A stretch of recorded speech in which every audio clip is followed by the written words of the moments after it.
നിങ്ങൾ താമര വിത്ത് മുളപ്പിച്ചിട്ടുണ്ടോ? ഇത് ഞാനൊരു നഴ്സറി പോയപ്പോൾ താമര വിത്ത് കണ്ടിട്ട് വാങ്ങിച്ചതാണ്. അപ്പോൾ അതിൻ്റെ ഒരു ഭാഗം കോർത്തിട്ടും മറ്റൊരു ഭാഗം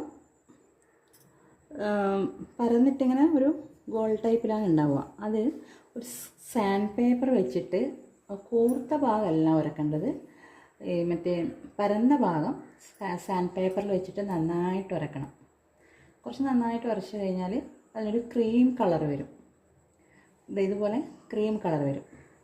അപ്പോൾ അങ്ങനെ നമ്മളടുക്ക് ഉള്ള അത്രയും, ഇപ്പം എൻ്റെ അടുക്ക് 4 എണ്ണമായിരുന്നു ഉണ്ടായിരുന്നത്, 3 4 വെള്ളത്തിലിട്ടു. അങ്ങനെ വെള്ളത്തിലിട്ട് വെച്ചു. ക്രീം കളറായി വന്നതിന് ശേഷം 4 വെള്ളത്തിലിട്ട് വെച്ചു. അപ്പോൾ 1 അതിൽ നിന്ന് ചീത്തയായി. അങ്ങനെ 3 മുളച്ചത് കണ്ടോ. അപ്പോൾ ഡെയിലി ഞാൻ വെള്ളം മാറ്റി കൊടുക്കാറുണ്ട്.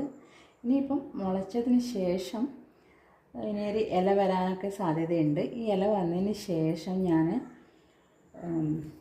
ചെളിയിൽ വെള്ളത്തിൽ മുളപ്പിക്കാൻ പോവുകയാണ്. അതിന് ശേഷം അടുത്ത വീഡിയോ ഇടാം കേട്ടോ.